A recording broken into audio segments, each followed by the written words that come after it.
Hello everyone, welcome to trendy చిన్ని thoughts. జనరల్గా చాలామంది హౌస్ వైఫ్స్ గిన్నెలు తోమేటప్పుడు వాష్ చేసిన గిన్నెలు వేయడానికి ఇలా అందుబాటులో చేతికి పక్కనే కౌంటర్ టాప్ మీద గిన్నెలు వేసుకునే బాస్కెట్ పెట్టుకుంటారు కదండి. ఈ గిన్నెల బాస్కెట్కి ఇలా స్పూన్స్ పెట్టే హోల్డర్స్ ఉన్నప్పుడు స్పూన్స్తో పాటు ఒక్కోసారి చాకు కానీ సిజర్ కానీ వాష్ చేసి వీటిలోనే పెట్టేస్తుంటాం. ఇలా పెట్టినప్పుడు చిన్నపిల్లలు అటుగా వస్తే కనుక ఇవి వారికి గుచ్చుకునే ప్రమాదం ఉంటుంది. చిన్నపిల్లలు ఉన్న వాళ్ళు చాకులు ఫోర్కులు వంటివి ఈ హోల్డర్లో కాకుండా గిన్నెల స్టాండ్కే పక్కన మనం పట్టుకోవడానికి ఇలా హ్యాండ్స్ హోల్డర్ ఉంటుంది కదండి. ఈ హోల్డర్లో చాకులు సిజర్స్ లాంటివి ఇలా ఇక్కడ పెడితే కనుక పిల్లలకు గుచ్చుకోకుండా ఉంటాయి. ఇంకా ఇది సింక్ పక్కనే ఉంటుంది కాబట్టి మనకి తోమేటప్పుడు కూడా చాకులు పెట్టుకోవడానికి వీలుగా ఉంటుంది. జనరల్గా ఈ గిన్నెలు వేసే బాస్కెట్ని మనం గిన్నెలు ఆరే వరకు కూడా కౌంటర్ టాప్ మీదే వదిలేస్తాం కాబట్టి వాష్ చేసినటువంటి చాకులు ఇలా సైడ్ పెట్టుకోవటం వల్ల పిల్లలు వచ్చినా కూడా వాళ్ళు గుచ్చుకునే ప్రమాదం ఉండదు. మనకి ఇంకా టెన్షన్ కూడా ఉండకుండా ఉంటుంది. ఇటువంటి బాస్కెట్ ఉన్న వాళ్ళు ఈ టిప్ నచ్చితే ఫాలో అవ్వండి. అలాగే వీడియోకి తప్పకుండా ఒక లైక్ చేయండి.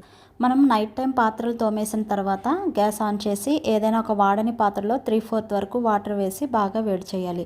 వాటర్ బాగా వేడైన తర్వాత ఇప్పుడు ఇందులోకి మనం రోజు పాత్రలు తోమే స్క్రబ్స్ ఉంటాయి కదండి, వాటిని వేసి తర్వాత కొద్దిగా లిక్విడ్ డిటర్జెంట్ వేయాలి. వాటర్లోకి డిటర్జెంట్ కలిసే విధంగా పైనుండి ఫింగర్తో ఇలా ట్యాప్ చేసినా చాలండి. లిక్విడే కాబట్టి వాటర్లో త్వరగానే కలిసిపోతుంది. నైట్ అంతా ఈ వాటర్లో స్క్రబ్స్ని ఉంచటం వల్ల స్క్రబ్స్లో ఉండేటువంటి జిడ్డు బ్యాక్టీరియా అంతా కూడా వదిలిపోతాయి. తర్వాత ఈ వాటర్లో నుండి స్క్రబ్స్ని తీసి కొద్దిగా లిక్విడ్ ఏదైనా వేసి ఇలా హ్యాండ్తోనే మనం బాగా వాష్ చేసి వాటర్తో క్లీన్ చేస్తే కనుక స్క్రబ్స్లో ఉండేటువంటి బ్యాక్టీరియా అంతా కూడా పోయి స్క్రబ్స్ అనేవి చాలా ఫ్రెష్గా ఉంటాయి. తర్వాత మనం కొంచెం సేపు డ్రై అవనివ్వాలి. 2 వీక్స్కి మించి స్క్రబ్ని వాడినట్లయితే దానిలో బ్యాక్టీరియా డెవలప్ అయ్యే ఛాన్స్ ఉంటుందండి. వారానికి ఒక్కసారైనా కంపల్సరీ ఈ ప్రాసెస్లో కనుక స్క్రబ్స్ని క్లీన్ చేసుకుంటే హెల్త్ ఇష్యూస్ రాకుండా ఉంటాయి. కారాన్ని మనం మిల్లు నుండి ఆడించి తెచ్చిన తర్వాత మూత తీసి ఇలా బాగా అడుగు నుండి కలిపి 1-2 గంటల పాటు చల్లారనివ్వాలి. కారం బాగా చల్లారిన తర్వాత కారాన్ని నిల్వ చేసుకునేందుకు ఏదైనా పొడవు వెడల్పు బాగా ఉన్నటువంటి ఎయిర్ టైట్ కంటైనర్ని తీసుకుని